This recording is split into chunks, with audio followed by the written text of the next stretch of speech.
Veteran actor Joe Pesci is well known for playing stressful and erratic parts, such Nicky Santoro in Casino or Tommy DeVito in Goodfellas. Behind these well-known figures, however, is a modest, quiet individual who seldom ever appears in public. Pesci, who is just 5 feet 4 inches tall, is a live example of the adage little but mighty in the competitive entertainment industry, demonstrating that ability and hard work are more important for success than physical size.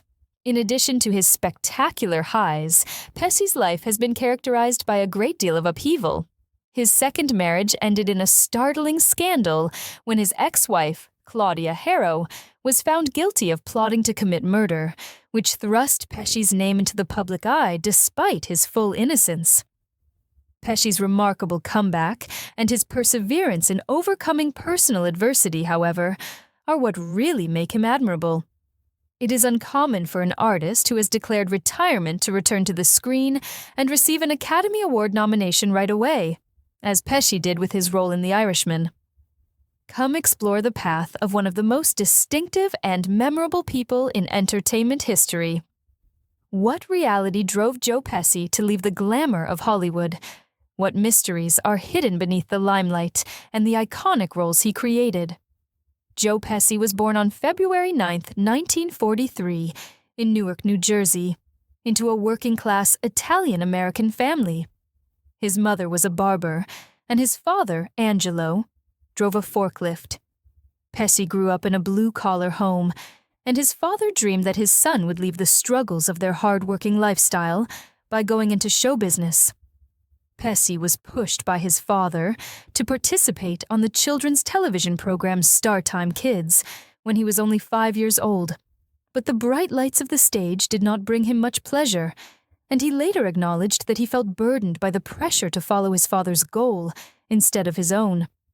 These pressures notwithstanding, Pesci's early years were not without significant relationships. He was good friends with Frankie Valli, Tommy DeVito, and Nick Massey, who would go on to form the iconic band The Four Seasons. In fact, it was Pesci who introduced them to Bob Gaudio, the band's songwriter and last member, making him not only a figure in the entertainment industry, but also a significant contributor to a chapter in American music history.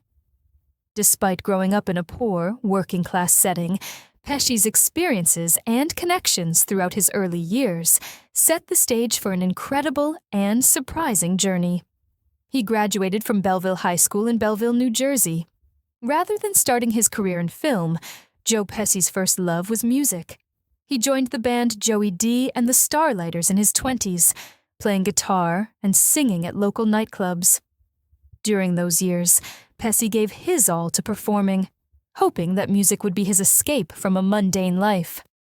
Despite this setback, Pesci's commitment to music became an important part of his artistic journey, and the stage presence he developed during this time would later help him shine on screen.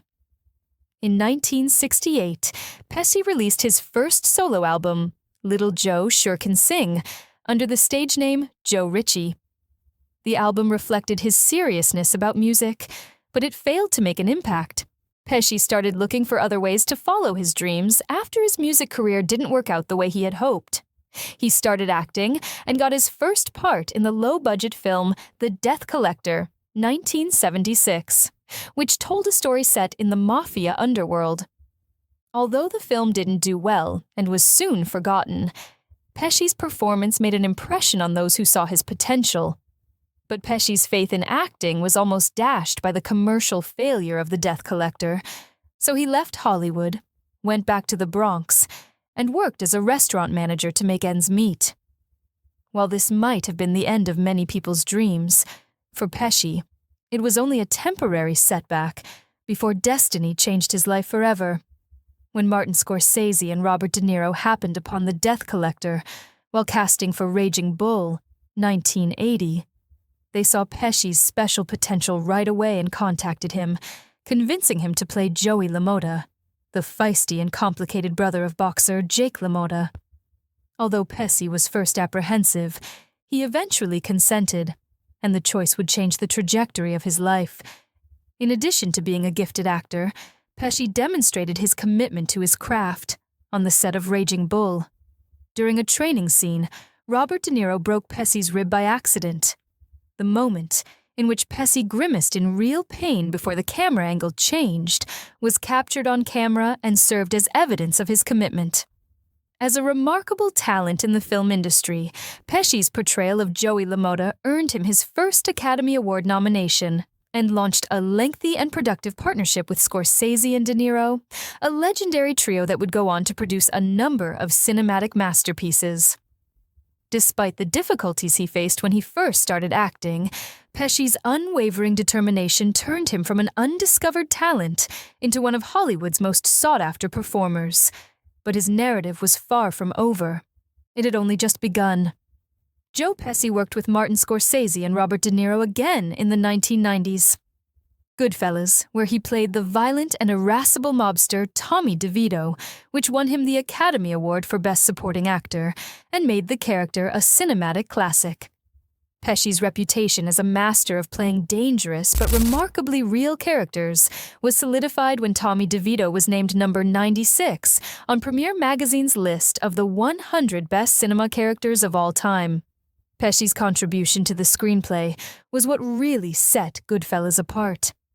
The well-known, "You think I'm funny," one of the most famous moments in the movie, was written and directed by Pesci, who was given creative leeway by Scorsese to create the scene when Tommy unnerves everyone around him with his erratic intents. Pesci's skill went beyond acting. He was able to grasp the situational and emotional subtleties of each scene. After Goodfellas, Pesci's career took off with more noteworthy parts. In Casino, 1995, which is considered a masterpiece about the criminal underworld, he reunited with Scorsese and De Niro. Pesci's performance as Nicky Santoro, a figure who is both mesmerizing and menacing, further cemented his reputation as a gangster movie icon.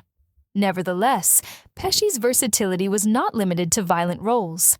He brought laughter to audiences as Harry Lime in Home Alone, 1990, and its 1992 sequel, a beloved holiday classic.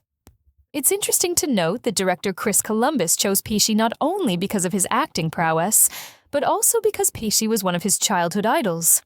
At first, Columbus wasn't sure if Pesci would work well in a comedy, but Pesci's ability to switch between characters proved him wrong. Pesci also achieved success in other film genres. He played a memorable supporting role in Sergio Leone's epic Once Upon a Time in America, 1984. He played the nuanced role of David Ferry in JFK, 1991, a political thriller about the assassination of President John F. Kennedy. Pesci even dabbled in musicals, making an appearance in the German production Dear Mr. Wonderful, 1983, demonstrating his versatility and willingness to take on a variety of challenges. In 2017, Pesci unexpectedly returned to acting with Martin Scorsese's crime drama, The Irishman, which starred the legendary Robert De Niro and Al Pacino. Interestingly, Pesci rejected the role more than 50 times, claiming that he no longer wanted to be involved in gangster movies, but Scorsese's insistence and assurances that The Irishman would be different eventually persuaded him. The film had a limited theatrical release on November 1st, 2019, and on November 27, 2019, it debuted on Netflix. In the role of Russell Bufalino, Pesci strayed from his typical fiery gangster persona, delivering a subdued yet commanding performance that received critical acclaim, earning him multiple awards, including 2 Screen Actors Guild Awards and Oscar nominations for Best Supporting Actor. In late 2019, Pesci made a comeback to music with his third album, Pesci, Still Singing, which was released on November 29th. This was his first musical endeavor in 21 years, and with such a significant year, he showcased his versatility as an artist, continuing to reinvent himself even in his later years. Pesci's ability to leave a lasting impression in any genre is one of the things that makes him so irreplaceable in the film industry. Whether he's portraying a cold-blooded gangster, a bumbling thief, or a historical figure, Pesci always exudes a natural and unforgettable charisma. His unwavering dedication and unique talent have earned him a status that few people can attain. Pesci's success is not just attributed to the accolades and recognition he has received, but also to the way he turns each role into a piece of cinematic history. In every film, Pesci leaves an indelible mark, guaranteeing his characters stay etched in the minds of viewers. It is this unmatched impact that has propelled Joe Pesci from an ordinary talent to a Hollywood icon, forever celebrated and remembered as a legend. Joe Pesci has always been a fascinating character on and off screen because of his tough exterior and iconic violent roles, but behind his successful career is a personal life full of hardships, setbacks, and unwelcome scandals. Pesci's 3 marriages, especially the controversies surrounding his relationship with ex-wife Claudia Harrow, represent a darker side of his life that the public rarely sees. At the young age of 21, Pesci entered his first marriage in 1964. Although not much is known about his first wife, the couple had a daughter around 1967. The marriage was brief, like many young relationships, and Pesci rarely discusses this chapter in interviews, probably because he prefers to keep his personal life private. Pesci's second marriage was much more tumultuous. He married actress and model Claudia Harrow in 1988, and the two had a daughter named Tiffany Pesci. Their marriage seemed to be happy, but it ended in a messy and acrimonious divorce 4 years later. The arguments between the two went beyond family issues and had long-lasting effects even after they separated. Pesci had no direct role in the plot, but his name was dragged into the media frenzy when Claudia Harrow was accused in 1998 of hiring a hitman to kill her later husband, Hollywood stuntman Garrett Warren, who was shot several times, including once in the face, but miraculously survived. The investigation ultimately resulted in Harrow's conviction in 2005, and tabloids at the time conjectured that Pesci had financially supported Harrow in the incident, claims that were later deemed unfounded. The public was most shocked by Pesci's extraordinary act of posting $1,250,000 bail for his ex-wife prior to her trial, which revealed another side of Pesci, a man who is willing to lend a helping hand even to someone with whom he no longer had a marital bond. After the Harrow scandal, Pesci made headlines once more in 2007 when he started dating and got engaged to supermodel Angie Everhart, but the two broke up after just 9 months, with speculation that Pesci's intense and erratic personality may have caused tension. Neither Pesci nor Everhart offered any additional information, and the story soon faded from the public eye.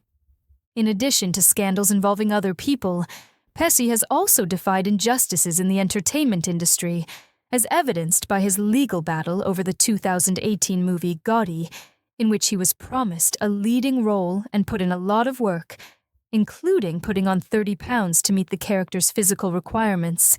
But the producers later downgraded his role to a supporting one and drastically cut his pay, which prompted Pesci to take legal action to protect his rights. This incident not only showed Pesci's resolve to defend his rights, but also served as a reminder of the difficulties even seasoned actors face in the highly competitive Hollywood industry. Despite these personal and professional setbacks, Joe Pesci's life off-screen reveals a complex and multifaceted individual, battling obstacles and controversies while retaining his integrity and sense of loyalty. Pesci filed a lawsuit claiming that the producer's actions were unprofessional and violated the agreements that had been made. The case was settled, with Pesci receiving an undisclosed compensation. Some of Joe Pesci's roles have also generated controversy. Films such as Goodfellas and Casino were criticized for their extreme violence and brutality, with critics claiming that they may glorify criminal behavior and negatively impact viewers.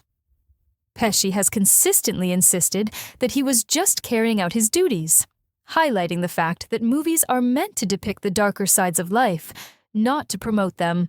Contradictions and paradoxes abound in Joe Pesci's personal life.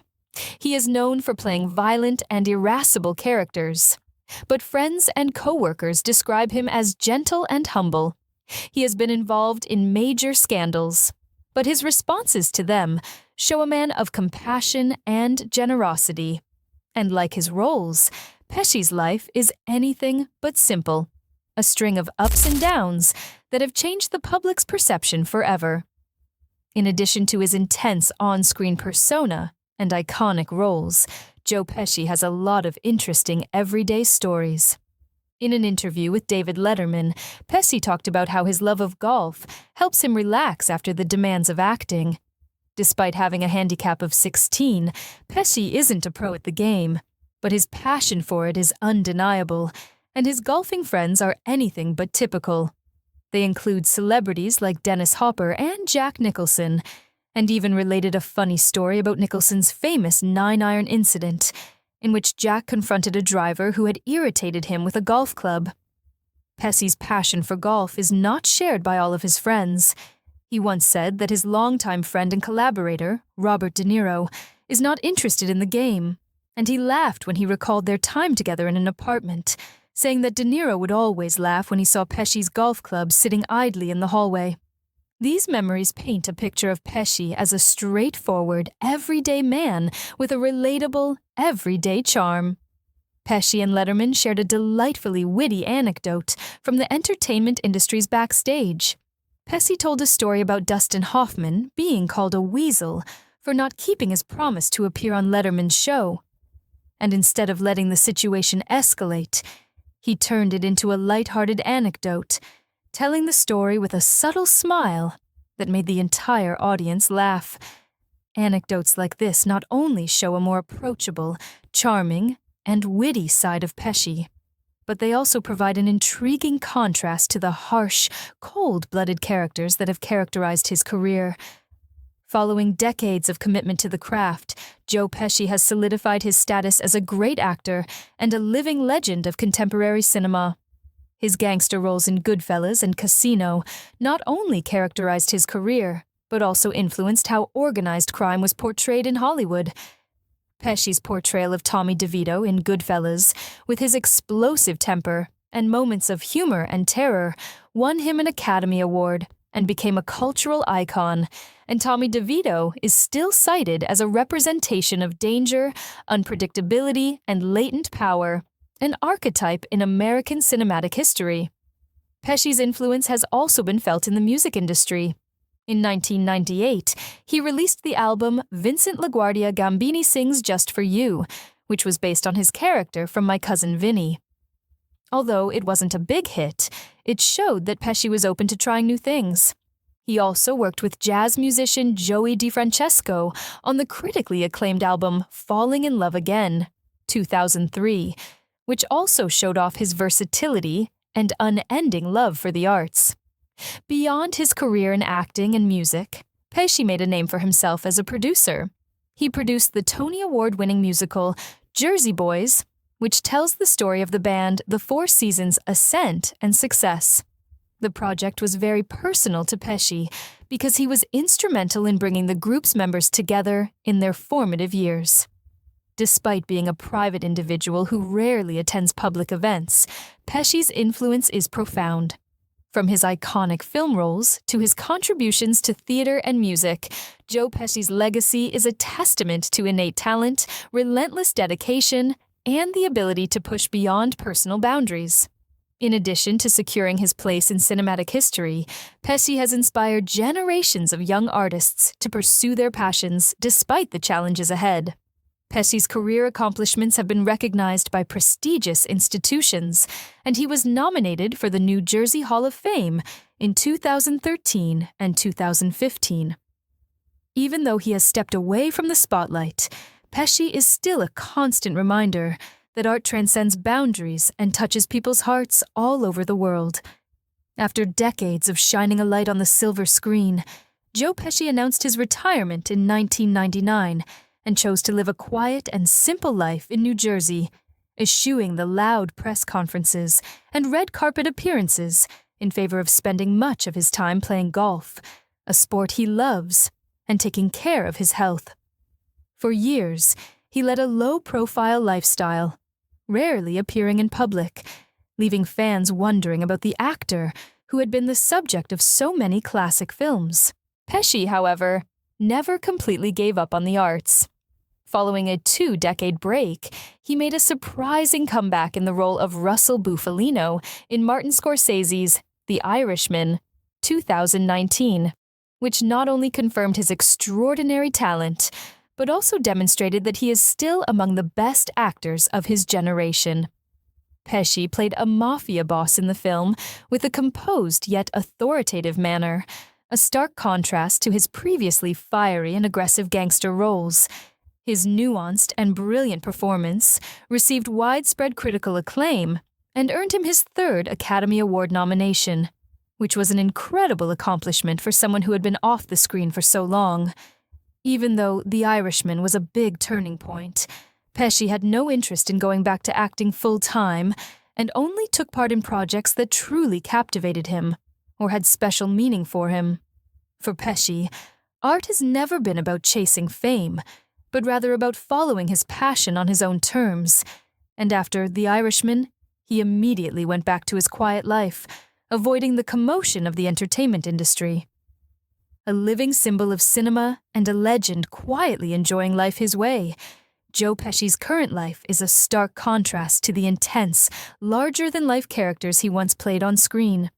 With over 40 years of career achievements, 3 Academy Award nominations, and 1 unforgettable win, he stands as a vivid testament to the power of talent, dedication, and staying true to oneself.